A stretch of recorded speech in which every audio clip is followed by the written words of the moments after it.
10 taon ng pagmamahalan, tinapos ng isang litrato sa mesa ng aking assistant. Habang ako ay nagpapakapagod para sa ating kinabukasan, ang asawa ko pala ay abala sa pagbuo ng sarili niyang pamilya gamit ang aking pera. Mark, akala mo ba ay tanga ako? Ang akalang mong tagumpay sa gabing ito ay ang siyang magiging mitya ng iyong pagbagsak. Handa ka na bang mawala ang lahat? Ang gwapo ng fiancé ko, di ba Ma'am Allison? Siya ang dahilan kung bakit kahit puyat ako sa trabaho, ganado pa rin akong pumasok. Excited na nga akong ipakilala siya sa inyo sa wedding namin next month. Ang boses ni Tiffany, ang bago kong assistant, ay puno ng tamis at paghanga. Iniharap niya sa akin ang kanyang cellphone, ipinapakita ang isang litrato na tila ba isang pre-wedding shot sa isang mamahaling resort. Doon, sa maliit na screen na iyon, nakita ko ang lalaking kasama ko sa loob ng 10 taon. Ang lalaking humalik sa noo ko kaninang umaga bago ako umalis ng bahay. Ang lalaking nangako sa akin na ako lang ang tanging reyna ng kanyang buhay, si Mark. Ang asawa ko, ang fiancé ng assistant ko. Sa sandaling iyon, ang hawak kong mamahaling fountain pen ay dahan-dahang nadulas mula sa aking mga daliri. Hindi ito bumagsak ng may malakas na ingay, kundi tumama ito sa makapal na alpombra ng aking bagong opisina nang walang tunog, tila ba sumasalamin sa kung paano dahan-dahang gumuho ang aking mundo sa harap ng isang estranghero. Tila tumigil ang pag-ikot ng mundo. Ang hangin sa loob ng air-conditioned na silid ay biglang naging kasing lamig ng yelo, nanunuot sa aking balat hanggang sa aking mga buto. Hindi ko magawang iatras ang aking paningin sa litrato. Doon, suot ni Mark ang asul na polo shirt na binili ko para sa aming huling anniversary. Nakayakap siya sa bewang ni Tiffany. Ang mga mata niya ay nagniningning sa paraang matagal ko nang hindi nakikita kapag ako ang kaharap niya. Bumalik sa aking gunita ang eksena kaninang madaling araw. 5:00 pa lang ng umaga, abala na ako sa paghahanda ng almusal. Pinagluto ko siya ng kanyang paboritong tosino at sinangag, tiniyak na maayos ang kanyang kurbata, at iniabot sa kanya ang baon na maingat kong inihanda. Mahal, galingan mo sa unang araw mo bilang CEO, bulong niya sa akin habang hinahaplos ang aking pisngi. Para sa ating dalawa ito at para sa kinabukasan ng ating mga anak. Ang mga salitang iyon na itinuring kong inspirasyon ay tila naging mga matatalim na kutsilyo na isa-isang bumaon sa aking dibdib.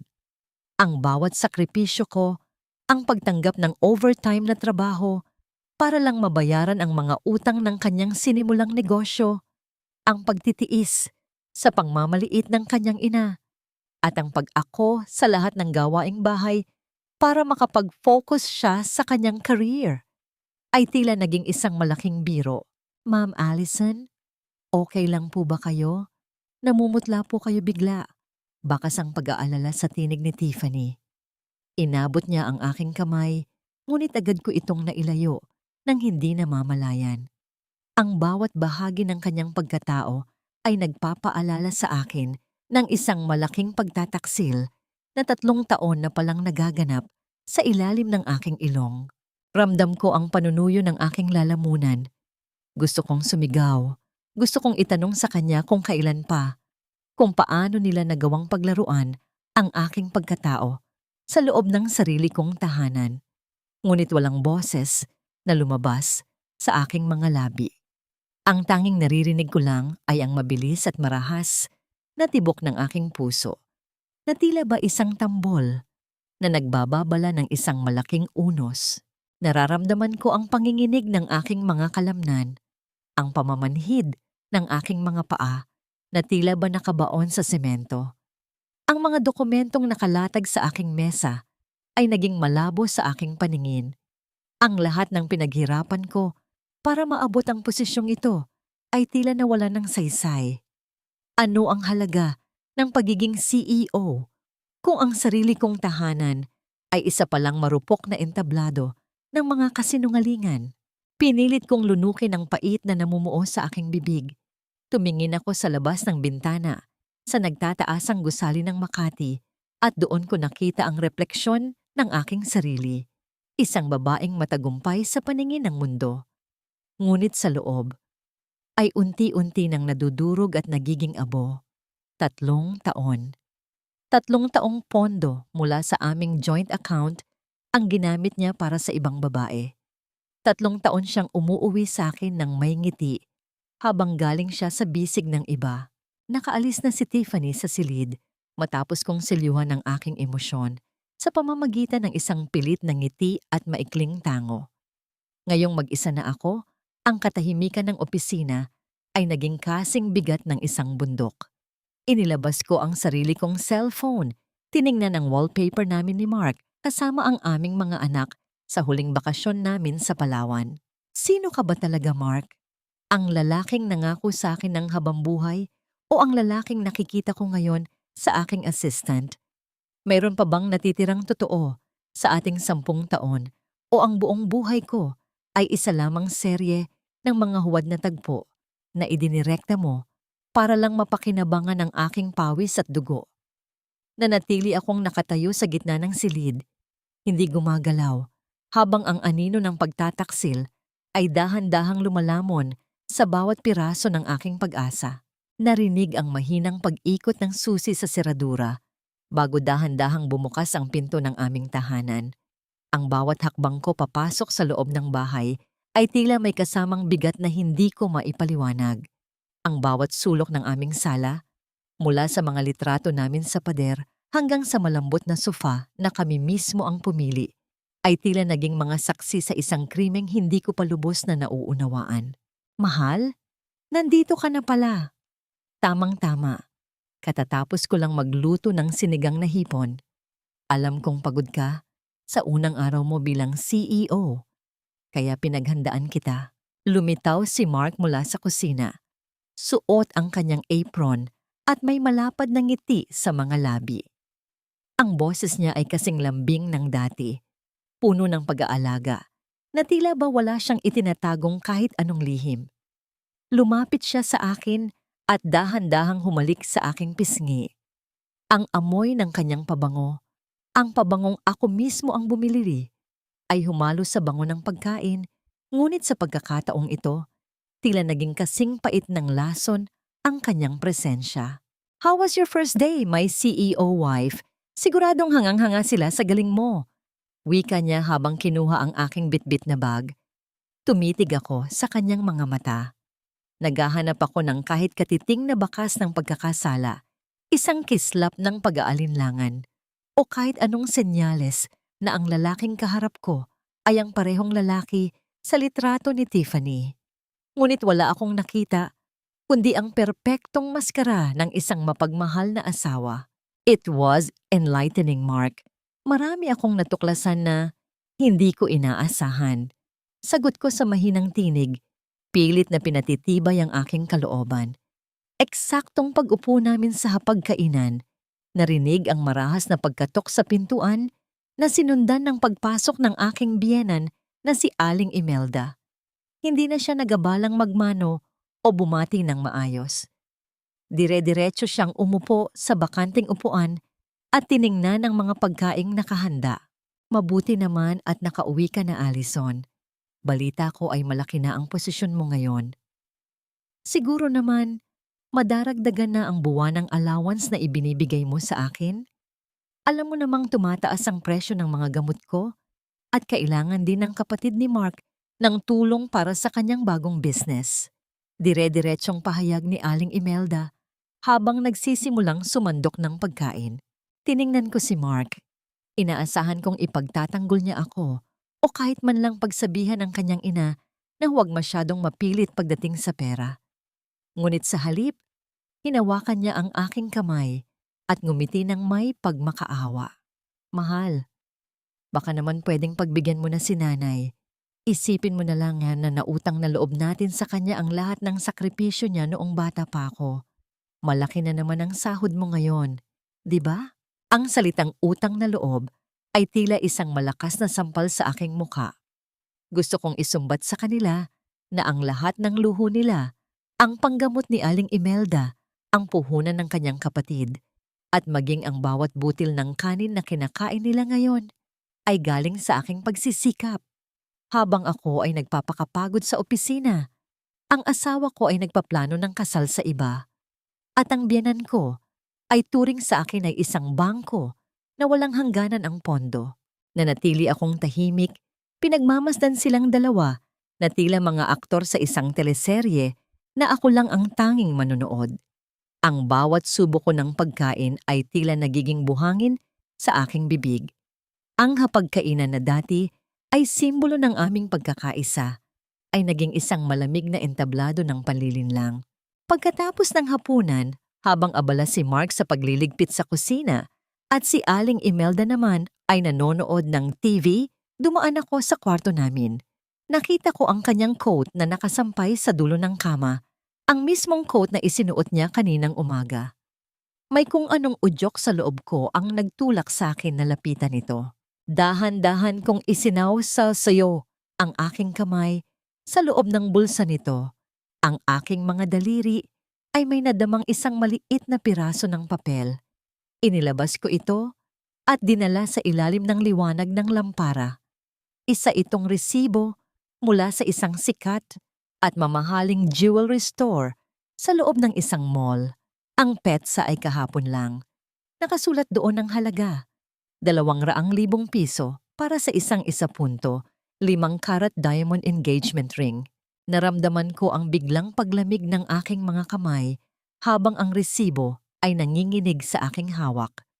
Sa loob ng 10 taon naming pagsasama, ang pinakamahal na alahas na ibinigay sa akin ni Mark ay ang aming singsing sa kasal na kinuha pa namin sa pamamagitan ng hulugan.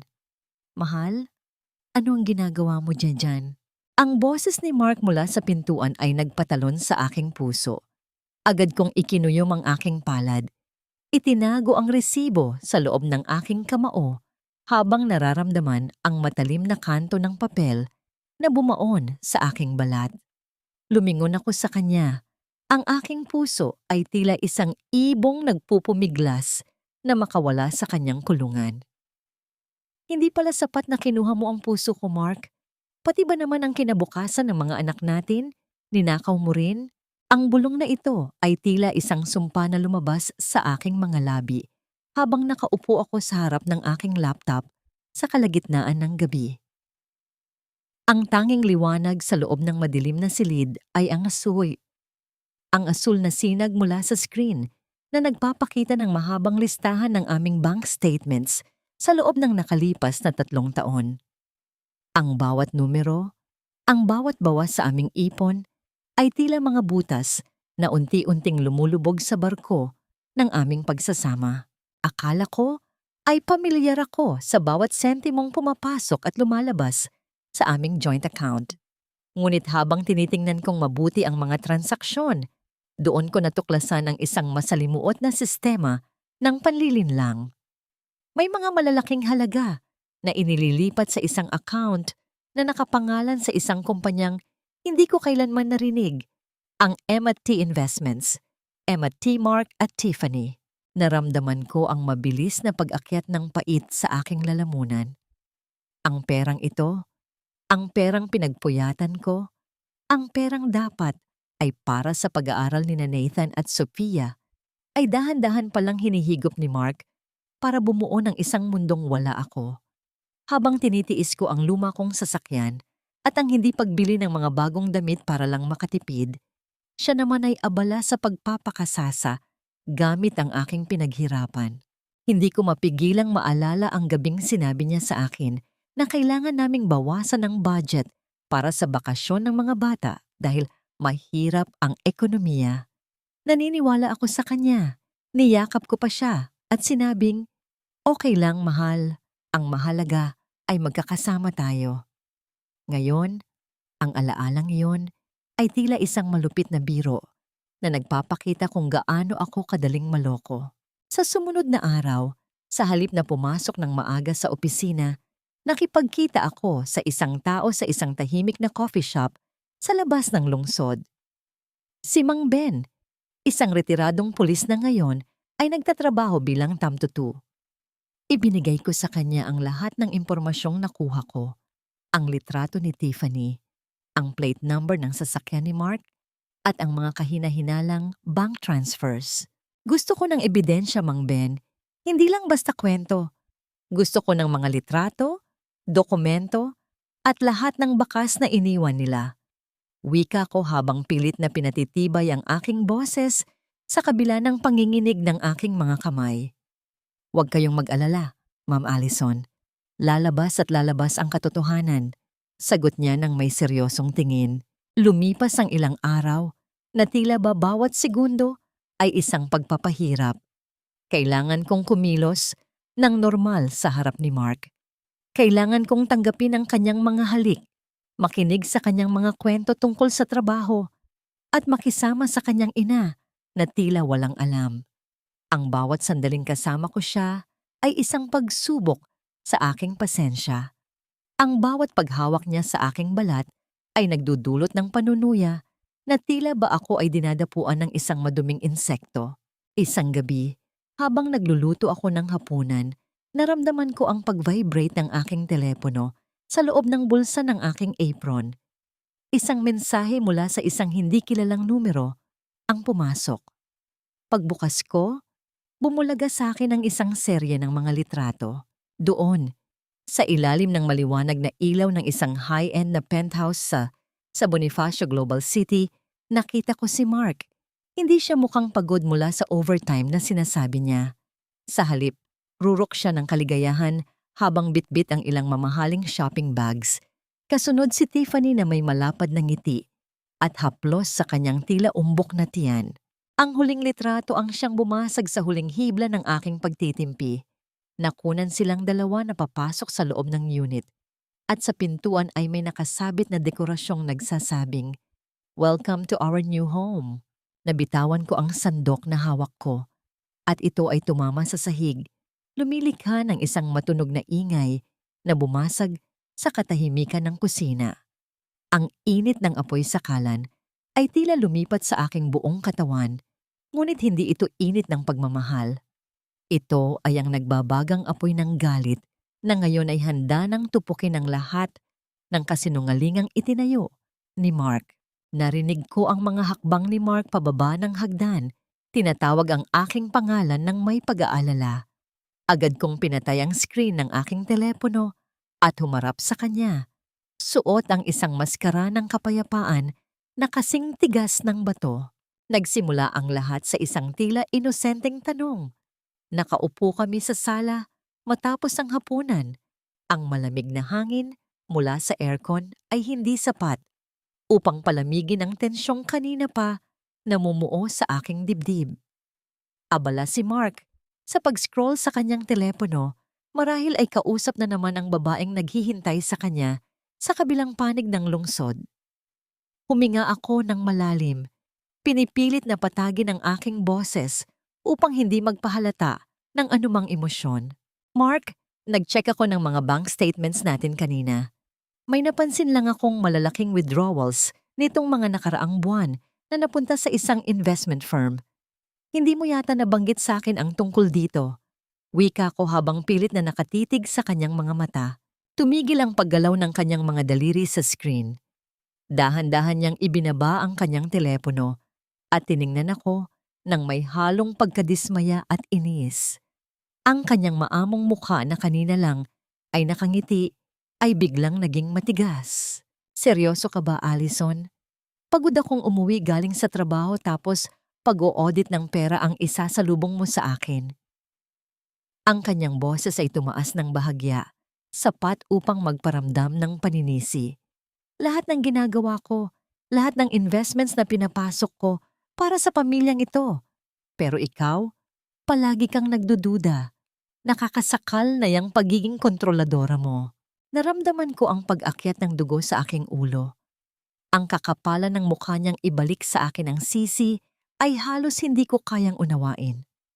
"Nagtatanong lang ako, Mark. Karapatan kong malaman kung saan napupunta ang pera natin. Lalo na't pondo yon para sa pag-aaral ng mga bata."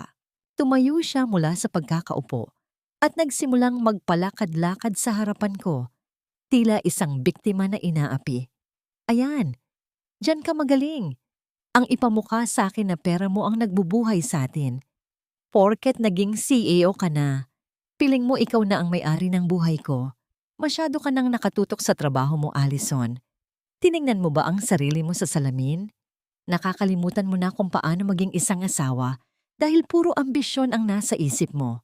Ang bawat salita niya ay tila mga lasong itinuturok sa aking ugat. Pilit niyang ginugulo ang aking isipan.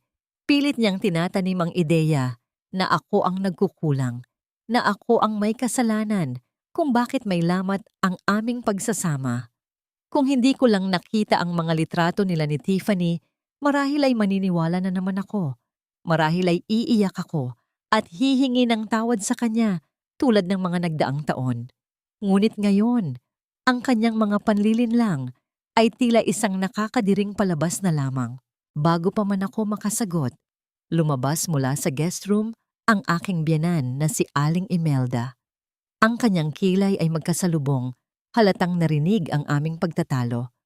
Agad siyang pumunta sa tabi ng kanyang anak at hinaplos ang likod nito na tila ba pinoprotektahan mula sa isang mabangis na hayop. Ano na naman ba ito, Allison? Bakit mo inaaway ang asawa mo? Matapang na tanong ni Aling Imelda, ang kanyang mga mata ay nanlilisik sa akin.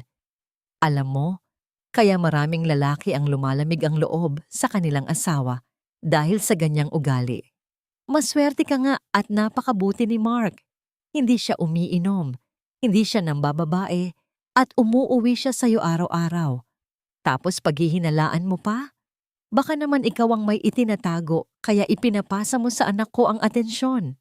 Ang kawalang katarungan sa loob ng silid na yon ay halos makapigil hininga. Ang mag-inang ito ay magkasanib puwersa sa pagyapak sa aking pagkatao. Gusto kong isaboy sa kanilang mga mukha ang mga resibo at litrato. Gusto kong sumigaw at sabihing alam ko ang lahat tungkol sa penthouse at sa babaeng buntis. Ngunit kinagat ko ang ibabang bahagi ng aking labi hanggang sa malalasahan ko ang sarili kong dugo. Hindi pa ngayon. Kailangan kong maging matalino. Bahala ka sa buhay mo, Allison. Hindi ko kaya ang ganitong toxic na kapaligiran. Wika ni Mark habang padabog na kinuha ang kanyang susi mula sa mesa. May emergency out-of-town meeting ako bukas para sa isang malaking kliyente sa Tagaytay. Aalis na ako ngayon para makapag-focus ako. Ayokong dalhin ang stress na ibinibigay mo sa trabaho ko. Pumasok siya sa aming kwarto at nag-impake ng ilang pirasong damit gamit ang isang maliit na bag. Wala akong ginawa, kundi panoorin siyang maglakad palabas ng pinto. Isinara niya ang pintuan nang may sapat na lakas upang payanigin ang mga kuwadro ng aming mga litrato sa dingding. Umiling lamang si Aling Imelda at bumalik sa kanyang kwarto nang walang iniiwang salita. Iniiwan akong mag-isa sa gitna ng malamig na sala. Nang matiyak kong nakalayo na ang kanyang sasakyan, dahan-dahang lumabas ang isang mapait na ngiti sa aking mga labi. Kinuha ko ang aking telepono at binuksan ang isang aplikasyon. Doon, kumikislap ang isang maliit na pulang tuldok sa mapa, ang GPS tracker na palihim kong inilagay sa loob ng lining ng kanyang leather bag kahapon. Tinitigan ko ang pulang tuldok habang binabagtas nito ang kalsada. Hindi ito patungo sa South Expressway papuntang Tagaytay. Ang direksyon nito ay pabalik sa sentro ng syudad, patungo sa nagtataasang gusali ng Bonifacio Global City, patungo sa kanyang huwad na paraiso. Sa kulturang ating kinagisnan, ang utang na loob ay itinuturing na isang sagradong buklod, isang kadenang nag-uugnay sa mga taong nagtulungan sa oras ng kagipitan. Ngunit ngayong gabi, habang nakaupo ako sa madilim naming sala at pinagmamasdan ang mga dokumentong nakalatag sa mesa, napagtanto ko na ang kadenang ito ang siya palang ginamit upang sakalin ako ng unti-unti.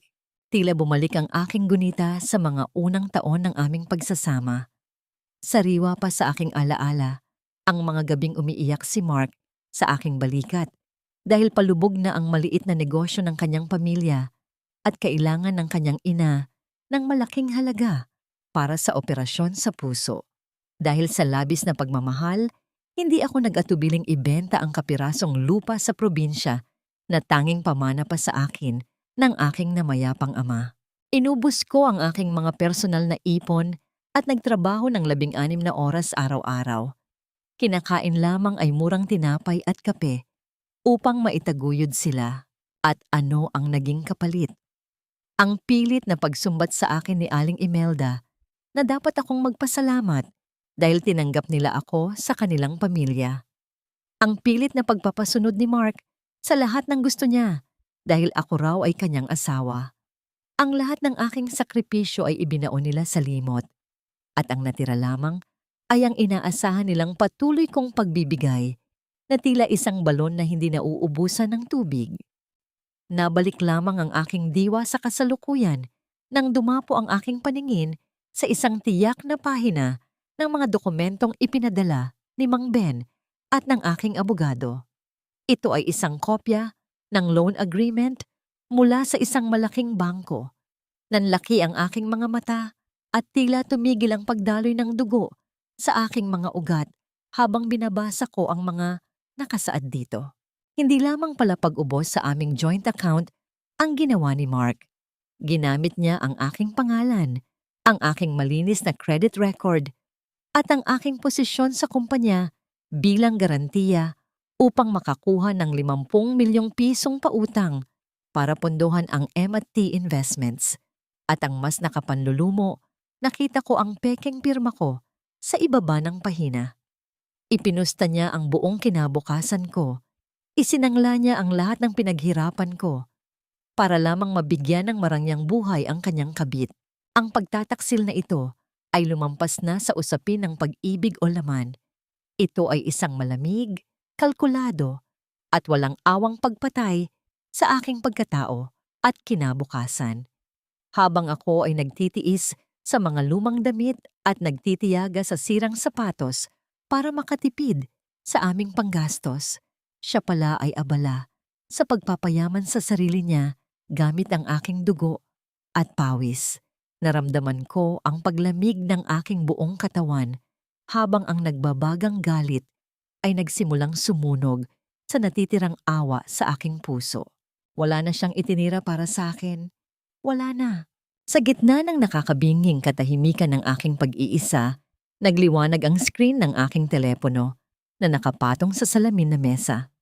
Ang liwanag nito ay tila isang matalim na ilaw na pumunit sa dilim ng silid. Isang mensahe mula kay Tiffany ang lumitaw sa screen. Bilang kanyang bagong boss, minsan ay nagpapadala siya ng mga updates sa trabaho. Ngunit ang mensaheng ito ay may kalakip na larawan. Dahan-dahan kong inabot ang telepono at binuksan ang mensahe. Ang aking mga daliri ay nanginginig sa pinaghalong galit at pagkasuklam. Good evening, Ma'am Allison. Sorry po sa abala, hindi ko lang po mapigilang i-share ang sobrang saya ko. My fiancé just surprised me with the official deed of sale of our new penthouse. He always makes sure na the best ang ibibigay niya sa amin ng baby ko. Inspired po ako mag-work lalo bukas. See you po. Sa ibaba ng kanyang mensahe ay ang malinaw na litrato ng isang titulo ng lupa. Nakasulat doon ng malinaw, sa may itim at matatapang na letra, ang mga pangalan ni Mark at Tiffany bilang mga opisyal na may-ari. Tinitigan ko ang litrato hanggang sa manlabo ang aking paningin dahil sa luhang kanina ko pa pinipigilan. Ang bahay na pinapangarap ko para sa aking mga anak, ang bahay na pinagbayaran ng aking mga ninakaw na pangarap, ay ngayon ay naging pugad ng kanilang kasinungalingan. Dahan-dahan kung pinalundag ang hawak kong hawakan ng pinto upang hindi makalikha ng anumang ingay habang binubuksan ko ang silid ng aking mga anak. Doon, sa ilalim ng malamig na liwanag ng isang maliit na nightlight, nakita ko sina Nathan at Sofia na mahimbing na natutulog. Ang bango ng pulbos ng bata at ang kanilang malambot at pantay na paghinga ay pumuno sa hangin, nagdadala ng pansamantalang kapayapaan sa aking nagdurugong puso. Lumapit ako sa kanilang kama at marahan na inayos ang kumot na bahagyang nahulog sa sahig. Hinaplos ko ang buhok ni Sofia, ang aking 5 taong gulang na anak na may mga matang kasing linaw ng kristal, at pagkatapos ay tiningnan si Nathan, ang aking 8 taong gulang na panganay, na nagsisimula ng maging kamukha ng kanyang ama. Sa bawat pagtingin ko sa kanila, naramdaman ko ang isang matinding kirot sa aking dibdib. Paano ko sasabihin sa kanila na ang kanilang huwarang ama, ang bayani sa kanilang mga mata, ay kasalukuyang nagtatayo ng bagong pamilya sa ibang tahanan? Dito ako unti-unting pinapatay ng aking pagiging ina, sa pagitan ng kagustuhan kong protektahan ang kanilang mga puso mula sa katotohanang dudurog sa kanila at ng aking karapatang ipaglaban ang aking sariling dangal. Ang dambuhalang kasinungalingan ni Mark ay tila isang lason na hindi ko pwedeng ibahagi sa aking mga anak. Ngunit kailangan kong inumin araw-araw upang manatili silang ligtas at masaya. Nabalik lamang ako sa realidad nang marinig ko ang tunog ng sasakyan ni Mark na pumarada sa aming bakuran, na sinundan ng mahinang pagpihit ng pinto sa ibaba. Bumaba ako ng hagdan nang walang nililikhang ingay. Pinagmamasdan siya habang papasok sa bahay. Bit-bit niya ang isang malaking kahon ng donuts at may malapad na ngiti sa kanyang mga labi. Tila ba hindi galing sa isang gabi ng pagsisinungaling sa Bonifacio Global City. Ang kanyang suot na polo shirt ay iba na sa suot niya kagabi. Nang umalis siya, isang maliit na detalye na hindi nakatakas sa aking mapanuring mga mata. "Good morning, mahal." Masiglang bati niya habang ibinababa ang dalang pasalubong sa counter ng kusina. Lumapit siya sa akin at tinangkang yakapin ako mula sa likod. "I missed you. Pasensya ka na nga pala kagabi, ha? Masyado lang akong stressed sa trabaho, kaya nag-react ako ng ganoon. Let's not fight anymore, okay?" Nag-uwi ako ng paborito ni Nathan. Ang kanyang yakap na dati ay itinuturing kong aking ligtas na kanlungan ay naging kasing lamig ng isang libingan. Bawat dampi ng kanyang balat ay tila nagiiwan ng uling sa aking katawan. Ngunit pinilit kong huwag lumayo. Pinilit kong ngumiti, kahit na ang bawat kalamnan sa aking mukha ay sumasakit sa pagbabalat kayo. "Ganoon ba? Mabuti naman at nakauwi ka na." Pilit na sagot ko sa malamig na tono habang dahan-dahang lumalayo upang magtimpla ng kape. Eksaktong bumaba na rin ang mga bata. Nagtatakbuhan patungo sa kanilang ama. "Daddy, you're home!" Masayang sigaw ni Nathan at Sofia habang yumayakap sa mga binti ni Mark. Binuhat ni Mark si Sofia at hinalikan ito sa pisngi habang inaabot kay Nathan ang dalang pasalubong.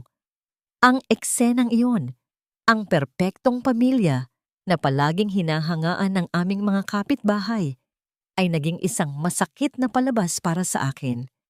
Habang pinagmamasdan ko si Mark na tumatawa kasama ang aming mga anak, napagtanto ko kung gaano siya kademonyo. Paano niya nagagawang yakapin ang mga batang ito habang ninanakawan niya sila ng kanilang kinabukasan para sa anak nila ni Tiffany. "Daddy, eat with us po." Pag-aaya ni Sofia habang nakasabit sa leeg ng kanyang ama. "Of course, my princess. Kain tayo." Sagot ni Mark habang pinauupo ang bata sa upuan nito. Tumingin siya sa akin ng may malambot na mga mata. Tila ba sinasabi na ang lahat ay maayos na sa pagitan naming dalawa. Lumapit ako upang iabot ang baso ng gatas kay Sofia.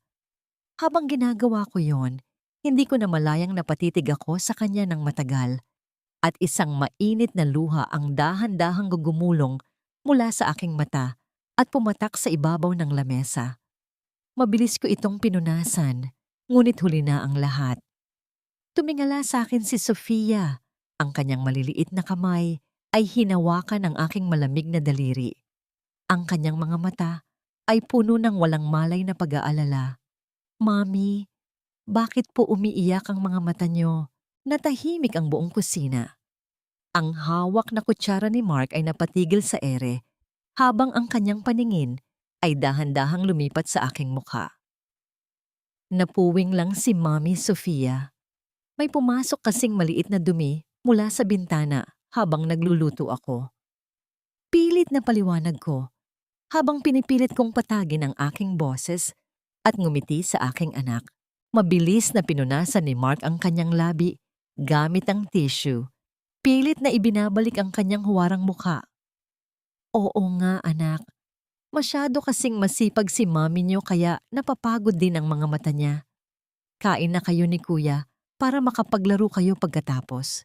Lumipas ang umagang yon na tila babawat minuto ay isang tahimik na labanan ng pagbabalat kayo.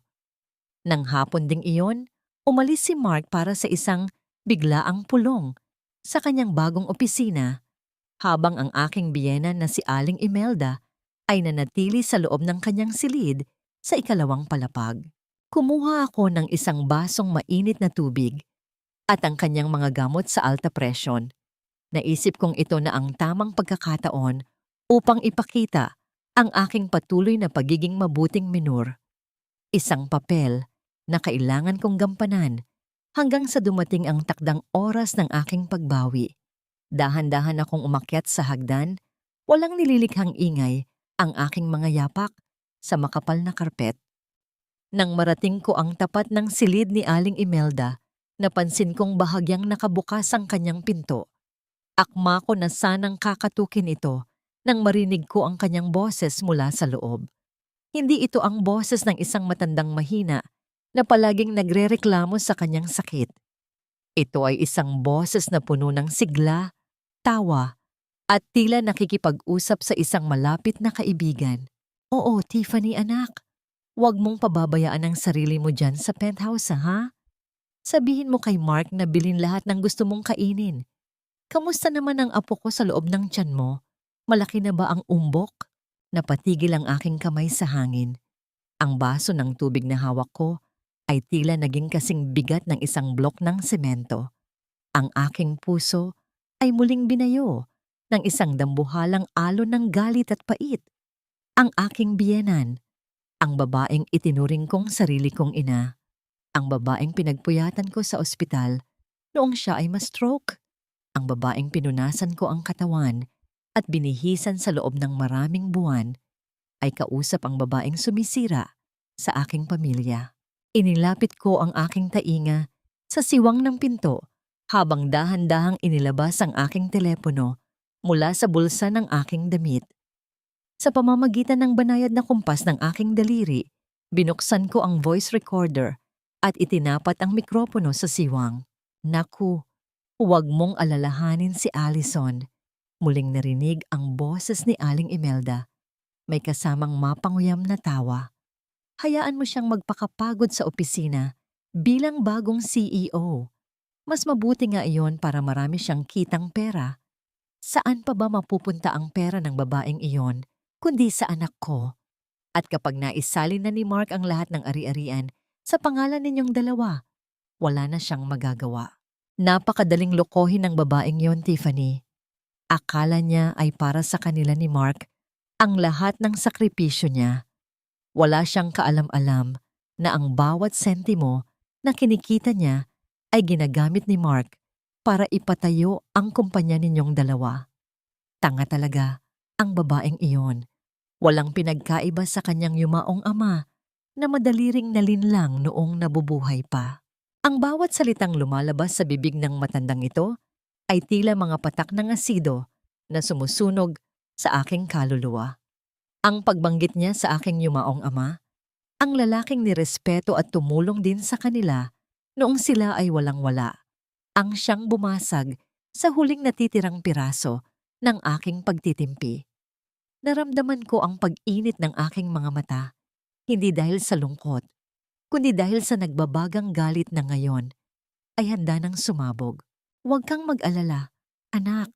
Patuloy ni Aling Imelda na tila ba nakikipag-usap sa kanyang tunay na kamag-anak. Kapag maayos na ang lahat at matatag na ang kumpanya ni Mark, palalayasin natin si Allison at ang kanyang mga anak sa bahay na ito. Kayo ang karapat-dapat na tumira dito sa subdivision na ito. Isang palamuti na lamang si Allison sa buhay ni Mark. Tinitigan ko ang screen ng aking telepono. Ang mga berdeng guhit ng voice recorder ay patuloy na gumagalaw, sumasabay sa bawat kasinungalingan at lason na lumalabas sa bibig ng aking biyenan.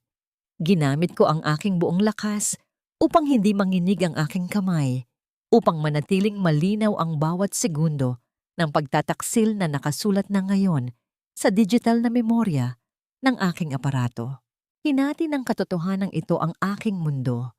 Ang pamilyang binuo ko sa loob ng 10 taon ay isang malaking entablado lamang pala kung saan ako ang biktima at silang lahat, ang asawa ko, ang biyenan ko, at ang kabit ay ang mga manonood na nagtatawanan sa aking likod. Pinindot ko ang stop sa recorder at maingat na itinago ang telepono.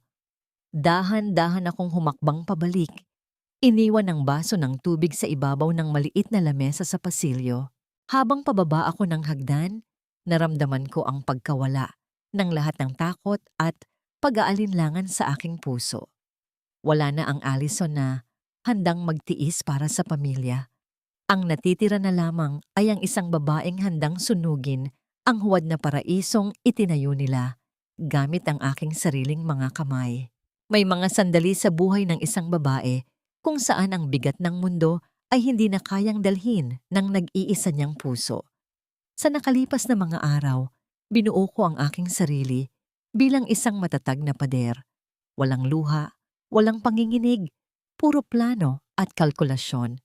Ngunit nang makarating ako sa maliit at tahimik na opisina ng aking matalik na kaibigan na si Liza, ang pader na yon ay dahan-dahang gumuho na parang buhangin sa harap ng nagngangalit na alon.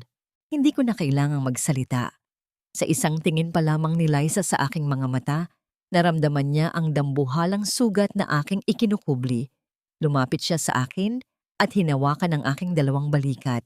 Doon, sa kanyang mainit na yakap, sa kauna-unahang pagkakataon, pinayanig ko ang aking buong katawan sa isang malalim at tahimik na pag-iyak.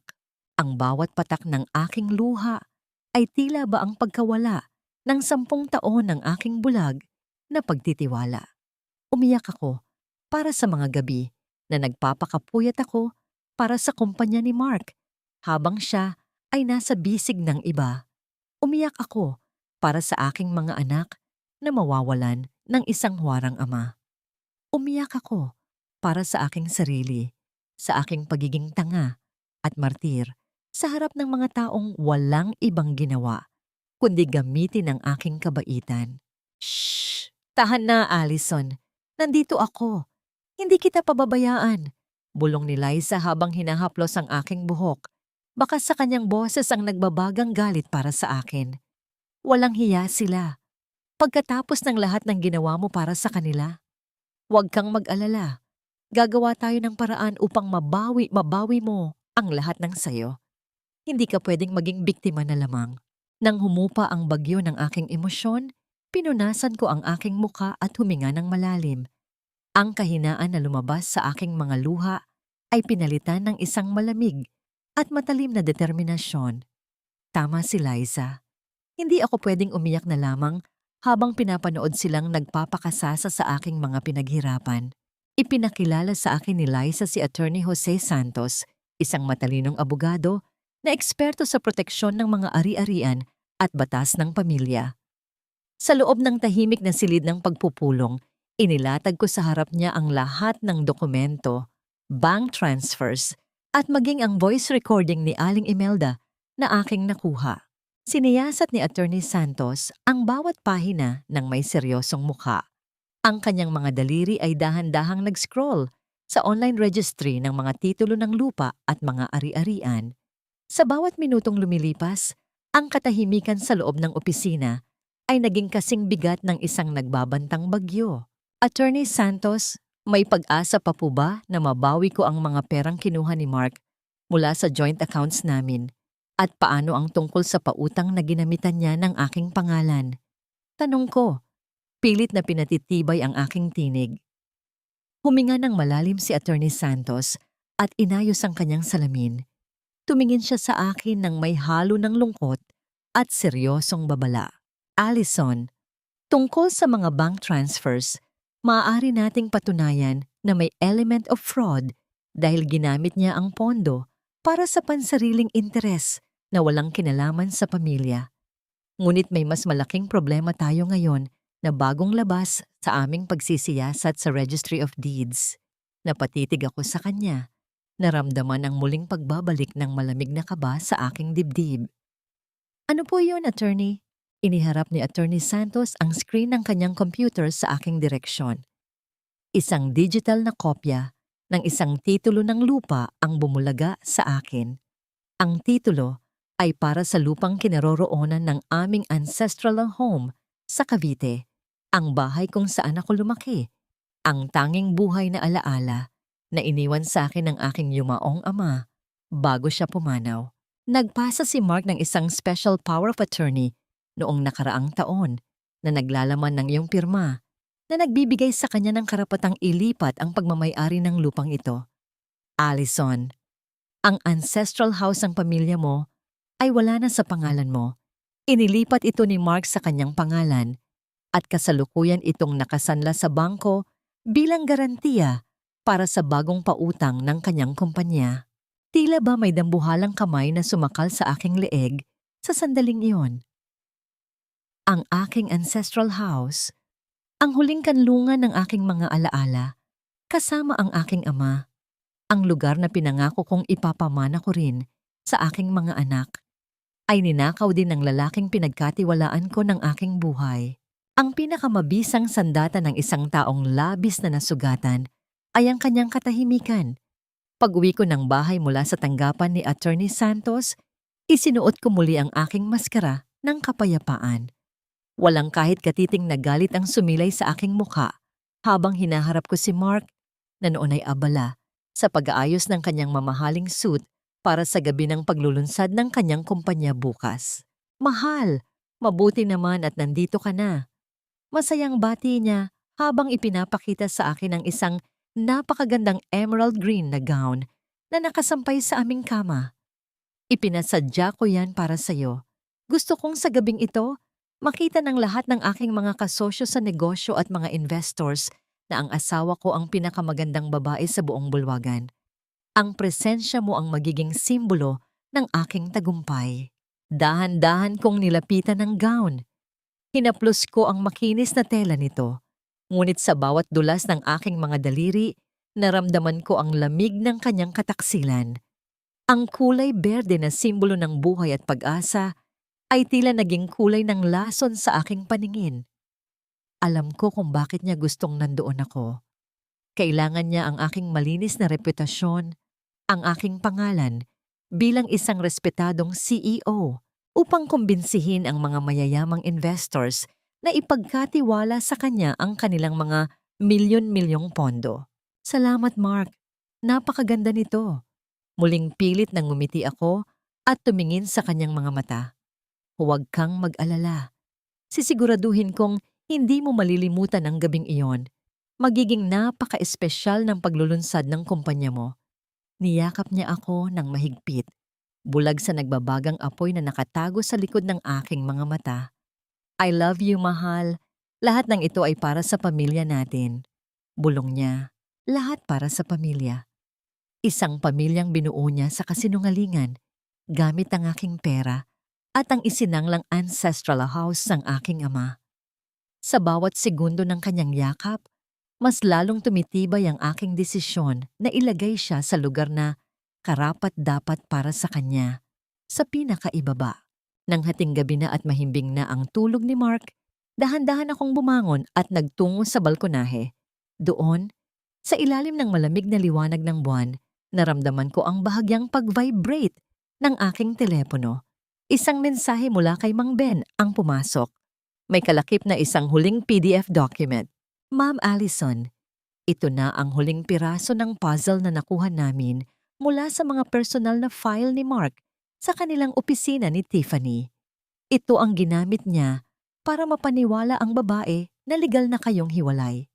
Binuksan ko ang file at doon ay bumulaga sa akin ang isang pekeng Certificate of Annulment of Marriage na may nakasulat na pangalan ko at ni Mark. na sinundan ng isang certificate of marriage mula sa isang maliit na bayan sa probinsya na nakapangalan naman sa kanila ni Tiffany. Binaligtad ng dokumentong ito ang aking sikmura. Hindi lang pala niya ako niloloko sa usapin ng pera at damdamin. Gumawa siya ng mga kriminal na hakbang upang palabasin na tapos na ang aming kasal para lamang makuha ang tiwala ni Tiffany at ng pamilya nito. Si Mark ay hindi lamang isang manloloko. Siya ay isang malamig at kalkuladong kriminal na handang pumeke ng batas ng tao at ng Diyos para sa kanyang sariling interes. Nanginginig ang aking mga kamay habang tinititigan ko ang pekeng pirma ng hukom sa dokumento. Ngunit sa pagkakataong ito, walang luhang pumatak mula sa aking mga mata. Ang lahat ng aking sakit ay tuluyan ng naging bato. Tumingin ako sa langit, tila ba nakikipag-usap sa aking yumaong ama. Papa, bukas ng gabi, babawiin ko ang lahat ng kinuha nila sa atin. Babawiin ko ang dangal ng pamilya natin. Ang huling gabi ng kanilang kasinungalingan ay opisyal nang nagsimula. At bukas, sa gitna ng makislap na bulwagan, ako mismo ang magiging mitya ng kanilang pagbagsak. Ang bulwagan ng 5 bituing hotel sa Makati ay puno ng kumikislap na mga ilaw mula sa dambuhalang kristal na chandelier sa kisame. Ang bawat sulok ay pinalis ng karangyaan. Mga lamesang nababalot ng mamahaling sutla, mga basong kristal na kumikinang sa ilalim ng ilaw, at ang marubdob na tugtog ng biolin na pumupuno sa hangin. Narito ang pinakamayayamang investors, mga kilalang tao sa lipunan, at ang mga kasosyo sa negosyo na dinala ko sa buhay ni Mark. Nakatayo ako sa gitna ng karamihan. Suot ang aking emerald green na gown. Ang aking buhok ay maayos na nakapusod. Nagpapakita ng aking leeg na walang kahit anong alahas, kundi ang aking simpleng singsing sa kasal na huling beses ko nang isusuot ngayong gabi. Marami ang lumalapit sa akin. Binabati ako sa tagumpay ng aking asawa.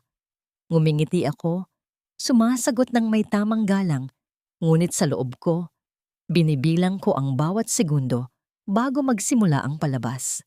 Tingnan mo nga naman, Allison. Bulong sa aking tainga ni Aling Imelda na suot ang isang mamahaling pulang trahe de boda na binili gamit ang aking pera. Magpasalamat ka sa anak ko dahil kung hindi dahil sa kanyang galing sa negosyo, hindi ka makakatapak sa ganitong uri ng pagtitipon. Huwag mong kakalimutang banggitin sa mga kaibigan mo na si Mark ang utak sa likod ng lahat ng ito. Tumingin ako sa kanya. Dahan-dahang inilapit ang aking mukha sa kanyang tainga. Opo, nanay. Sisiguraduhin kong malalaman ng lahat kung sino talaga si Mark sa gabing ito. Hindi niya napansin ang lamig sa aking tinig dahil abala siya sa pagwagayway ng kanyang kamay sa mga kakilala. Sa unahan ng bulwagan, umakyat si Mark sa entablado. Ang kanyang tindig ay puno ng yabang, hawak ang mikropono, habang ang lahat ng mata ay nakatuon sa kanya. Magandang gabi sa inyong lahat, panimula ni Mark. Ang kanyang boses ay umalingaw-ngaw sa buong bulwagan. Ngayong gabi, hindi ko lang ipinagdiriwang ang pagtatatag ng aking bagong kumpanya, ang M&T Investments. Ipinagdiriwang ko rin ang pagmamahal. Ang tagumpay na ito ay hindi ko mararating kung wala ang isang napakahalagang tao sa aking buhay. Tumingin siya sa aking direksyon. Itinuro ako habang ang mga spotlight ay biglang nakatutok sa aking mukha. Naramdaman ko ang init ng ilaw, ngunit ang aking puso ay nanatiling kasing lamig ng yelo. Ang aking asawa, si Allison. Siya ang aking inspirasyon, ang aking sandigan sa bawat oras ng kahinaan. Mahal, ang gabing ito ay para sa iyo. Wika niya ng may matamis na ngiti na halos magpaiyak sa ilang mga matatandang kababaihan sa madla. Nagsimulang magpalakpakan ang mga tao. Niyuko ko ang aking ulo bilang pagtugon, ngunit ang aking mga daliri ay dahan-dahang pumindot sa isang mensahe sa aking telepono na nakatago sa aking palad. Simulan na. At ngayon, patuloy ni Mark, nais ko kayong anyayahan na panoorin ang isang maikling presentasyon tungkol sa paglalakbay ng aming pangarap at kung paano binuo ang M&T Investments. Dahan-dahang namatay ang mga ilaw sa bulwagan. Ang dambuhalang LED screen sa likod ng entablado ay nagliwanag. Inaasahan ng lahat ang isang video ng mga chart, mga gusali at ang talumpati ng tagumpay ni Mark. Ngunit sa halip na musika ng tagumpay, ang unang narinig sa buong sound system ng bulwagan ay ang boses ni Aling Imelda mula sa aking voice recorder. Napakadaling lokohin ni Allison. Tanga talaga ang babaeng iyon. Walang pinagkaiba sa kanyang yumaong ama na madali ring nalinlang noong nabubuhay pa. Ang bulong at tawa ng aking biyenan ay umaling-aungaw ng napakalinaw sa bawat sulok ng silid. Biglang natahimik ang buong bulwagan. Ang mga tao ay nagsimulang magtinginan. Ang ilan ay nagbubulungan sa pagkalito. Sa entablado, napatigil si Mark. Ang kanyang mukha ay biglang nawala ng kulay habang dahan-dahang lumingon sa screen sa kanyang likod. At doon, sa harap ng daan-daang makapangyarihang tao sa industriya, ay bumulaga ang mga dokumento. Ang mga pekeng Certificate of Annulment na may pirma ko, ang mga bank transfer mula sa aking account patungo sa M&T Investments, at ang titulo ng aking ancestral house na isinangla niya. Hindi pa doon natapos. Ang kasunod na mga larawan ay ang mga kuha ni Mark at Tiffany na magkasama sa kanilang penthouse sa Bonifacio Global City. May hawak na ultrasound ng kanilang sanggol at ang orihinal na kasulatan ng kasal nila sa probinsya. Nanginginig ang buong katawan ni Mark. Ang pawis ay nagsimulang pumatak mula sa kanyang noo habang ang kanyang mga mata ay nanlalaki sa takot. Tumingin siya sa direksyon ng tech booth. Sumisigaw ng walang boses na patay ng screen, ngunit walang sino mang gumalaw. Ang bawat detalye ng kanyang kataksilan ay nakabitin ngayon sa harap ng mundo, malinaw, marahas, at hindi maipagkakaila. Mula sa aking upuan, dahan-dahan kong itinaas ang aking baso ng champagne sa direksyon ni Mark. Isang malamig at matagumpay na ngiti ang sumilay sa aking mga labi, habang ang buong bulwagan ay unti-unting napuno ng malalakas na bulungan ng pagkamangha at pagkasuklam. Ang mahihinang bulong ng mga panauhin ay unti-unting naging isang dambuhalang ugong ng pagkamangha at pagkasuklam. Ang mga kilalang tao sa lipunan na kanina lang ay nag-aagawan na makipagkamay kay Mark ay dahan-dahang napaatras, tila ba ang lalaking nasa entablado ay may dalang isang nakakahawang sakit. Ang ilan sa mga pangunahing investors ay agad na tumayo mula sa kanilang mga lamesa. Galit na hinarap ang mga tauhan ng kumpanya at hiniling na ibalik ang kanilang mga tseke. Sa gitna ng kaguluhan, nakita ko si Tiffany na nakatayo sa likod na bahagi ng bulwagan. Ang kanyang magandang mukha ay basang-basa ng luha, ang kanyang mga kamay ay nakahawak sa kanyang tiyan habang nanginginig ang buong katawan. Tumingin siya kay Mark nang may halo ng hindi mapaniwala ang sakit. "Mark, ano ito? Sabi mo hiwalay na kayo. Sabi mo walang-wala na kayong ugnayan ng asawa mo." Ang kanyang boses, bagaman may kahinaan, ay narinig ng mga taong malapit sa kanya, lalong nagpapatunay sa katotohanan ng nakasulat sa screen. Hindi ko na hinayaang makapagsalita pa si Mark. Dahan-dahan akong tumayo mula sa aking upuan. Ang kaluskos ng aking emerald green na gown sa sahig ay tila isang babala ng paparating na kamatayan ng kanyang karera at personal na buhay. Umakyat ako sa entablado nang may matuwid na tindig. Ang bawat hakbang ko ay puno ng kapangyarihang matagal kong itinago sa likod ng aking pagiging mapagtiis na asawa. Nilapitan ko si Mark na noon ay nakatayo pa rin sa gitna ng entablado, tila isang rebulto ng asin. Nang maabot ko siya, dahan-dahan kong kinuha ang mikropono mula sa kanyang nanginginig at pawisang palad. Hindi siya nakakilos. Ang kanyang mga mata, na dati ay puno ng yabang at kakayahang manipulahin ako, ay ngayon ay puno ng matinding takot at pagmamakaawa. "Magandang gabi muli sa inyong lahat." Panimula ko. Ang aking boses ay kalmado, matatag, at walang kahit anong bakas ng galit. na siyang lalong nagpatahimik sa buong bulwagan. Ang inyong nakita sa screen ay hindi isang pagkakamali sa sistema.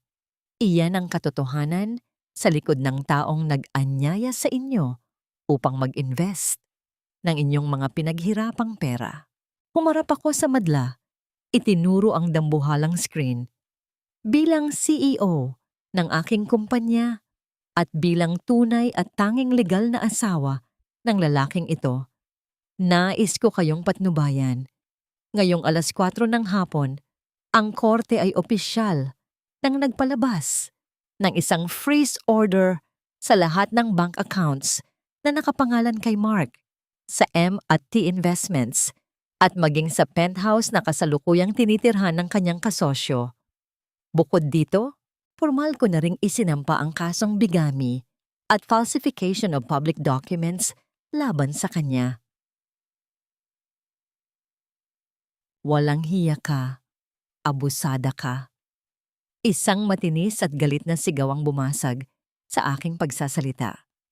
Si Aling Imelda na tila nawalan na ng katinuan dahil sa pagbagsak ng kanilang pinapangarap na kayamanan ay sumugod paakyat ng entablado. Ang kanyang mukha ay pulang-pula sa galit. Ang kanyang pulang trahe de boda ay tila naging simbolo ng kanyang kasamaan. Itinaas niya ang kanyang kamay. Nilalayon na lapatan ng isang malakas na sampal ang aking pisngi sa harap ng lahat ng tao. Sinisira mo ang anak ko. Binuhay ka namin. Ikaw ang salot sa pamilyang ito. Sigaw niya habang pababa ang kanyang kamay. Ngunit bago pa man dumampi ang kanyang mga daliri sa aking balat, sinalo ng malalaking kamay ng 2 gwardya na aking personal na upahan bago magsimula ang gabi ang kanyang braso. Sa pilitan nilang iniatras si Aling Imelda, pinipigilan ang kanyang pagpupumiglas habang patuloy siyang sumisigaw ng mga masasakit na salita na lalong nagpababa ng kanyang dangal sa harap ng mga elitistang panauhin. Tiningnan ko ang aking biyenan at pagkatapos ay ang aking asawa na dahan-dahang napaluhod sa sahig ng entablado. Hawak ang kanyang ulo habang umiiyak ng walang boses. Walang kahit anong awa ang natira sa aking puso. Hindi ko kayo sinira, nanay. Mahinang wika ko sa mikropono upang marinig ng lahat. Kayo ang sumira sa inyong sarili sa sandaling pinili ninyong magtayo ng paraiso gamit ang mga ninakaw na pangarap ng aking pamilya. Ibinaba ko ang mikropono sa ibabaw ng podium. Humarap ako sa labasan ng bulwagan. Hindi na nilingon ang mag-inang naglulupaypay sa kahihiyan at nagsimulang maglakad palabas tungo sa aking kalayaan. May isang uri ng kapayapaan na matatagpuan lamang matapos ang isang dambuhalang bagyo. Pag-uwi ko sa aming tahanan, ang katahimikan ng gabi ay hindi na kasing bigat ng dati. Wala na ang pakiramdam ng pagsisikip ng dibdib. Wala na ang takot na baka may matuklasan akong bagong kasinungalingan. Ligtas na natutulog ang aking mga anak sa bahay ng aking kaibigang si Liza. Malayo sa ingay at dumi ng gabi ng paghihiganti, pumasok ako sa aming kwarto at binuksan ang cabinet ni Mark. Pinagmasdan ko ang kanyang mga mamahaling suit, ang mga t-shirt na may tatak ng mga sikat na brand, at ang mga sapatos na binili ko para sa kanya. Sa bawat dampi ng aking kamay sa kanyang mga kagamitan, wala na akong naramdamang kahit anong sakit. Ang natira na lamang ay ang malamig na pagnanais na linisin ang aking tahanan mula sa kanyang mabahong bakas. Kumuha ako ng malalaking itim na plastic bag. Isa-isa kong itinapon doon ang kanyang mga damit, pabango, at mga sapatos. Hindi ko ito ginawa ng may galit. Ginawa ko ito ng may kalmado at banayad na pagkilos, tila ba nag-aalis lamang ng mga tuyong dahon sa bakuran. Binuhat ko ang mga bag pababa ng hagdan at isa-isang inilabas sa labas ng aming dambuhalang itim na tarangkahang bakal. Ipinatong ko ang mga ito sa gilid ng kalsada, sa tapat ng basurahan. Hindi nagtagal, narinig ko ang mahinang paghinto ng isang sasakyan sa tapat ng aming bahay. Isang lumang taxi ang huminto, at mula roon ay bumaba si Mark. Wala na ang makisig at mayabang na lalaki sa entablado ng hotel kanina. Ang kanyang suit ay lukot-lukot na. Ang kanyang kurbata ay maluwag na nakasabit sa kanyang leeg at ang kanyang buhok ay gulo-gulo. Ang kanyang mukha ay basang-basa ng pawis at luha habang patakbo siyang lumapit sa aming tarangkahan. Allison! Allison, please! Buksan mo ang pinto! Let me explain, mahal! Sigaw niya habang marahas na hinahawakan ang mga rehas na bakal ng aming gate. Naka-freeze lahat ng accounts ko. Hindi ko man lang mabayaran ang taxi kanina kung hindi ko ibinigay ang relo ko. Ang mga pulis. May warrant na raw para sa akin bukas. Allison, please, wag mo namang gawin ito sa akin. Lumakad ako, patungo sa tapat ng tarangkahan, ngunit nanatili akong may distansya sa kanya. Pinagmasdan ko siya mula sa likod ng mga rehas. Tila ba tinitingnan ko ang isang estranghero na nagmamakaawa sa gilid ng daan. Wala na tayong dapat pag-usapan, Mark. Seryoso at walang emosyon kong sagot. Ang lahat ng kagamitan mo ay nasa gilid na ng basurahan. Kunin mo na yan at umalis ka na. Allison, paano si nanay? Na-high blood siya kanina pag-uwi, dinala sa ospital, pero wala kaming pambayad dahil naka-freeze ang mga card ko. Maawa ka naman, Allison. 10 taon tayong nagsama. Hindi mo ba kayang magpatawad? Para na lang sa mga bata. Please, napakapit si Mark sa mga bakal na rehas. Dahan-dahang nanghina ang kanyang mga tuhod hanggang sa tuluyan siyang mapaluhod sa semento sa labas ng aming gate. Umiyak siya ng malakas. Ang kanyang mga kamay ay nakataas sa akin. Nagmamakaawa para sa kaunting awa na matagal na niyang winasak. Para sa mga bata? Ulit ko sa kanyang mga salita at sa kauna-unahang pagkakataon, sumilay ang isang mapait na ngiti sa aking mga labi. Noong ninanakawan mo ang educational fund ni Nathan at Sofia para ibili ng penthouse ang kabit mo, nasaan ang pagmamahal mo sa mga bata, Mark? Noong pinapirma mo ako sa mga pekeng dokumento para isangla ang ancestral house ng papa ko, nasaan ang 10 taon ng pagsasama natin? Mahal, nagkamali ako. Patawarin mo ako. Please. Bulong niya habang nakayuko ang kanyang ulo sa maruming semento. Patay na ang asawa mo, Mark. Pinatay mo siya sa sandaling gumawa ka ng pekeng kasulatan ng annulment natin. Huling wika ko. Dahan-dahan akong tumalikod. Narinig ko ang kanyang patuloy na pagtawag sa aking pangalan.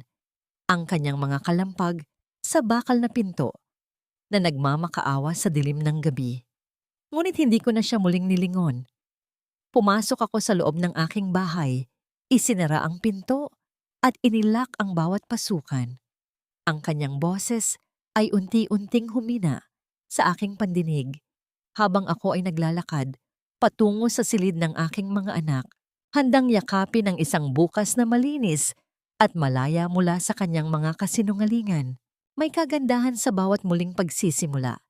Tila ba isang dahan-dahang pagbuka ng mga talulot ng bulaklak matapos ang isang mahabang panahon ng taglamig. Upang tuluyang mailayo ang aking mga anak sa usapan at ingay ng lungsod, nagpasya akong dalhin sila sa isang tahimik na bayan sa Batangas. Doon, sa isang maliit na rest house malapit sa baybayin, nahanap namin ang kapayapaang matagal nang ipinagkait sa amin. Tanging ang banayad na hampas ng mga alon sa dalampasigan at ang awit ng mga ibon sa madaling araw ang pumupuno sa aming mga umaga. Pinagmamasdan ko sina Nathan at Sofia na masayang nagtatakbuhan sa pinongbuhangin. Ang kanilang mga tawa ay tila ba isang mabisang gamot na iunti-unting nagpapahilom sa mga sugat ng aking puso. Sa bawat ngiti nila, mas lalong nagiging malinaw sa akin na tama ang aking naging desisyon. Mas mabuting lumaki silang walang ama kaysa lumaki silang ang huwaran ay isang taong nabubuhay sa kasinungalingan at pagnanakaw sa kabila ng ingay ng iskandalo sa Maynila. Hindi bumagsak ang aking karera. Sa katunayan, ang aking mabilis, matapang at tapat na pagharap sa katotohanan ay hinangaan ng lupon ng mga direktor at ng publiko. Ang mga kumpanyang pinamumunuan ko ay mas lalong nagtiwala sa aking integridad. Naging simbolo ako ng isang babaeng hindi nagpapadaig sa bagyo ng buhay. Isang boses para sa mga kababaihan na nakaranas din ng pagtataksil at pang-aabuso sa pananalapi. Ngunit sa likod ng aking mga tagumpay, may isa pang natitirang tinik sa aking dibdib, ang aking ancestral house sa Cavite.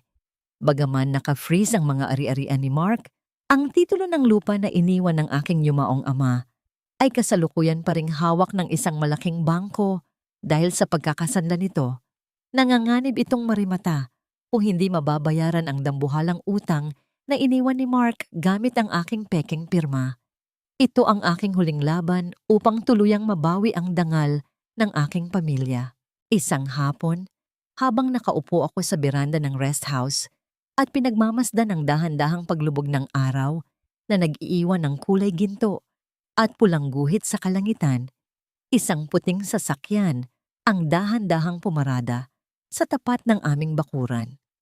Bumukas ang pinto ng sasakyan at mula roon ay lumabas ang isang lalaki.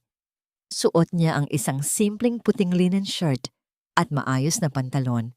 May hawak siyang isang makapal na brown envelope. Edward, ang bulong na lumabas sa aking mga labi. Si Edward. Ang aking matalik na kaibigan noong panahon ng kolehiyo, ang lalaking palaging nasa tabi ko bago ko nakilala si Mark. Siya ay nagtungo sa Amerika, 10 taon na ang nakalilipas upang mag-aral at mag-practice bilang isang nangungunang abogado na dalubhasa sa corporate fraud at real estate law. Ngayon, narito siya sa aking harapan, may dalang banayad ng ngiti na tila ba walang nagbago sa nakalipas na 1 dekada. Kamusta ka, Allison? Ang kanyang boses ay malalim, puno ng init at paggalang habang dahan-dahang lumalapit sa beranda. Nabalitaan ko ang lahat ng nangyari. Pasensya ka na kung ngayon lang ako nakarating. Edward, bakit ka nandito?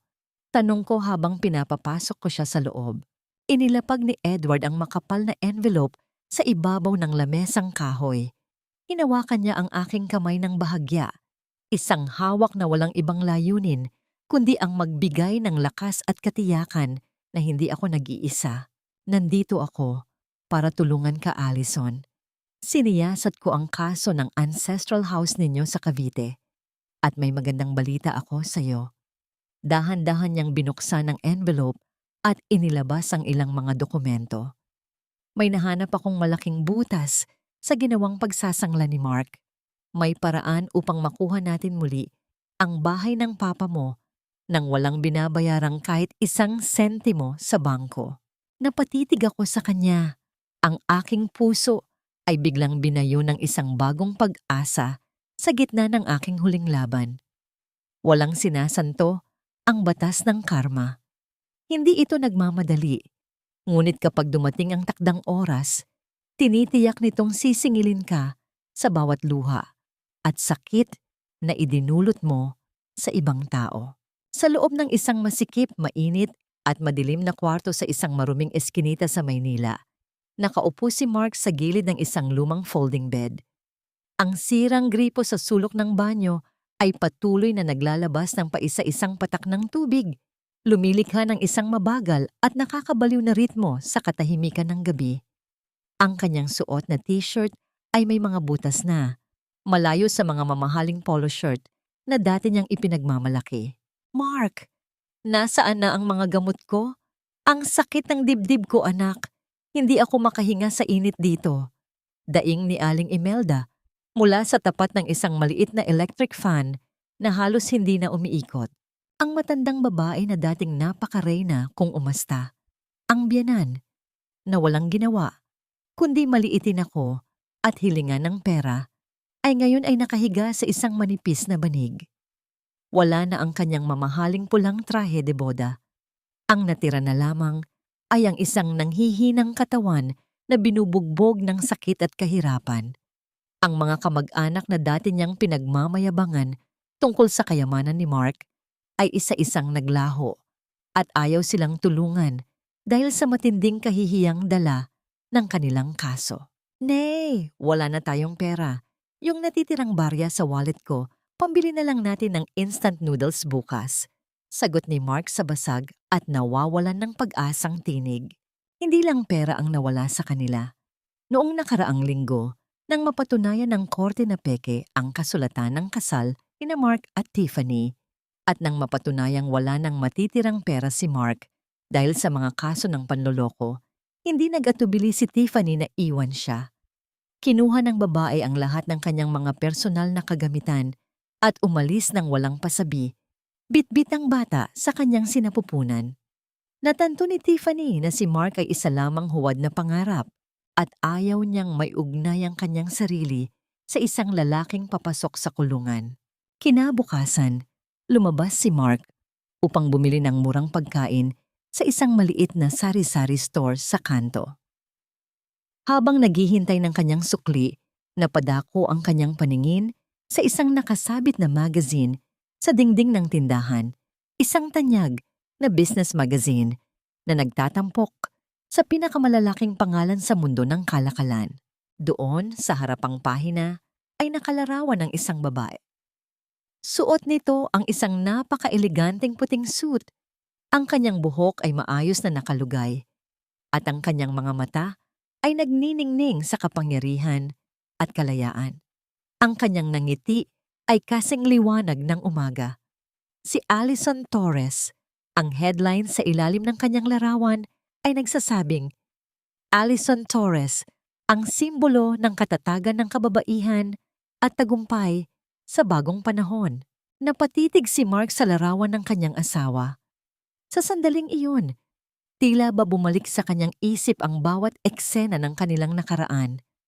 Kung paano ko siya inalagaan noong siya ay walang-wala pa. Kung paano ko inihahanda ang kanyang baon araw-araw.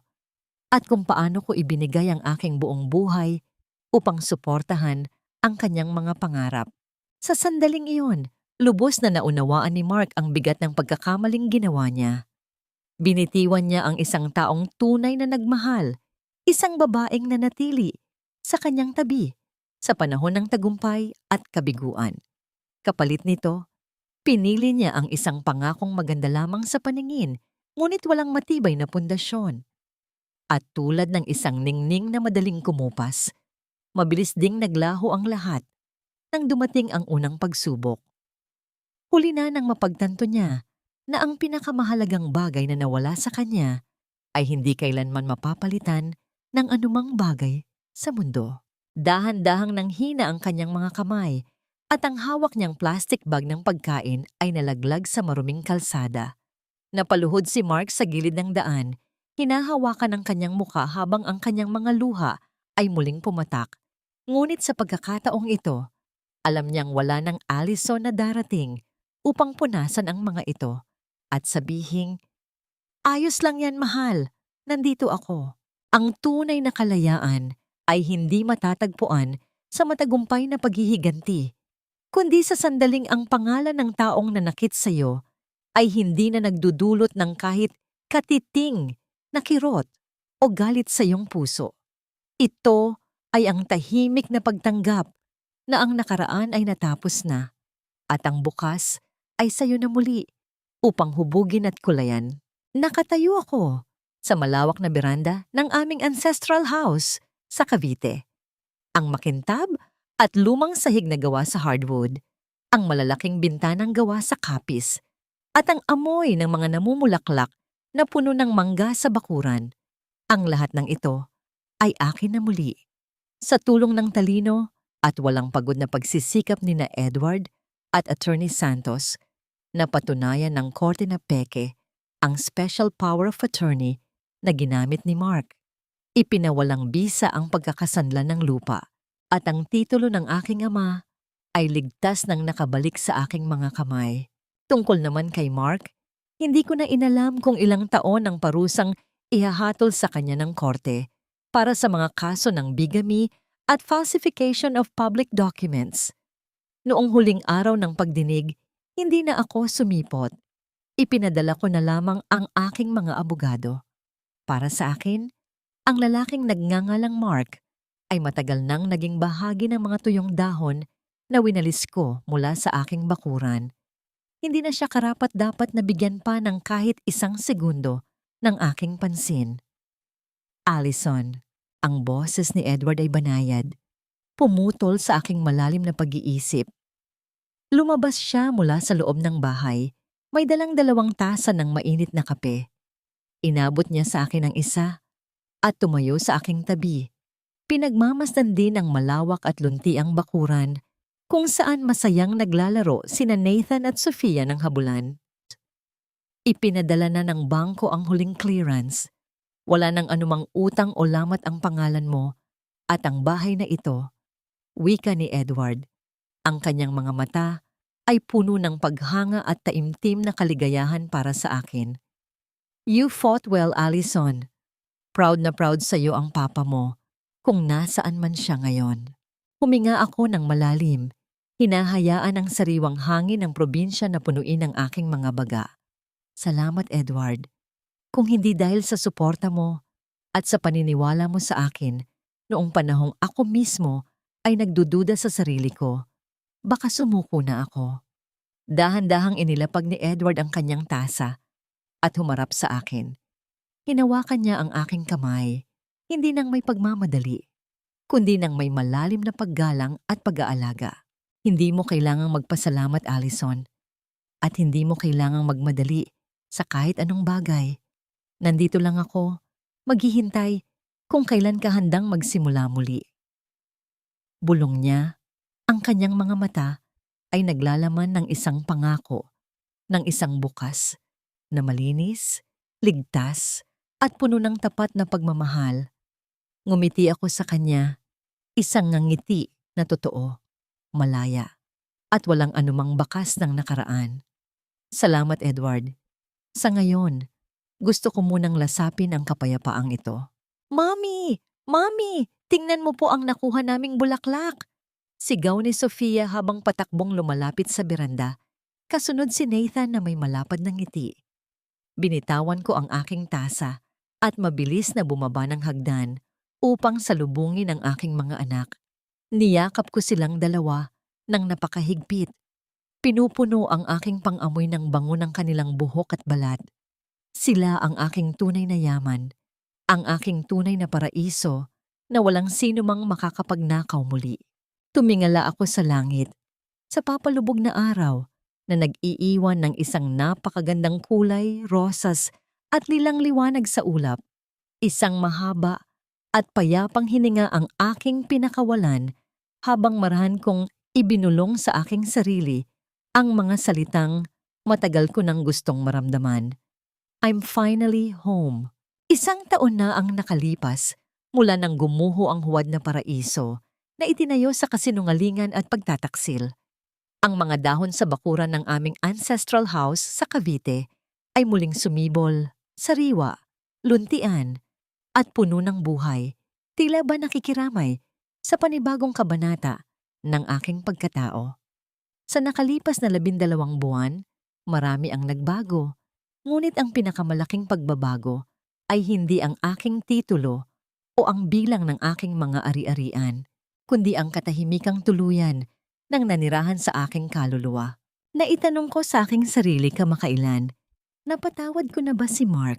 Ang pagpapatawad ay isang malalim at masalimuot na landas para sa isang babaeng dumanas ng tindi ng panloloko. Ngunit natutunan ko na ang tunay na patawad ay hindi nangangahulugang bibigyan mo muli ng puwang sa iyong buhay ang taong sumira nito.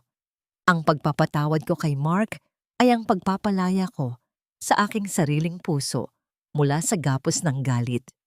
Pinatawad ko siya dahil ayaw ko nang dalhin ang bigat ng kanyang mga kasalanan.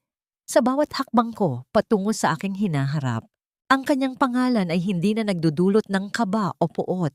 Ito ay naging isang simpleng pahina na lamang sa aklat ng aking nakaraan, isang leksyon na nagpatibay sa aking mga pakpak. Nahanap ko na ba ang tunay na kapayapaan? Oo. Sa bawat simpleng gabi na pinagmamasdan ko ni Nathan at Sofia na gumagawa ng kanilang takdang aralin sa ilalim ng banayad na liwanag ng lampara. Nahanap ko ang kapayapaan sa bawat hapon na kasama ko si Edward sa beranda Nagtatawanan habang nag-uusap tungkol sa mga simpleng bagay sa buhay nang walang takot, walang pagdududa, at walang pagbabalat kayo. Si Edward ay nanatiling isang banayad na agos ng tubig. Hindi nagmamadali, palaging nandoon upang umalalay, at uant-unting nagpapakita sa akin na ang tunay na pag-ibig ay hindi mapag-imbot, kundi mapagpalaya at may respeto sa iyong mga hangganan.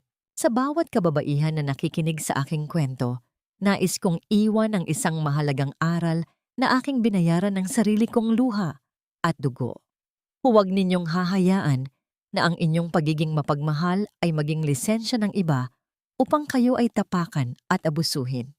Ang pagtitiis o ang tinatawag nating martir na ugali ay hindi tanda ng kabanalan. Ito ay madalas na nagiging daan upang mas lalong lumaki ang sungay ng mga taong mapagsamantala. Ang utang na loob ay may hangganan at ang inyong dangal ay hindi kailanman pwedeng maging kabayaran para sa kapayapaan ng pamilya. May lakas ang bawat babae na bumangon mula sa pinakamalalim na hukay ng kabiguan. Ang pagsisisi at kahihiyan ay para lamang sa mga taong pumili ng landas ng panlilinlang. Ngunit para sa atin na nagpatak ng pawis at tapat na nagmahal, ang bukas ay palaging may dalang pag-asa. Tumingin ako sa labas ng bintana. Sa aking mga anak na ngayon ay kumakaway sa akin mula sa hardin, at kay Edward na nakatayo sa tabi nila na may dalang malapad ng ngiti. Ngumiti ako pabalik. Hinarap ang bagong araw nang may buong katatagan. Alam na ang aking buhay ay hindi na muling magiging isang huwad na paraiso, kundi isang tunay at matatag na tahanan ng pagmamahal at katotohanan.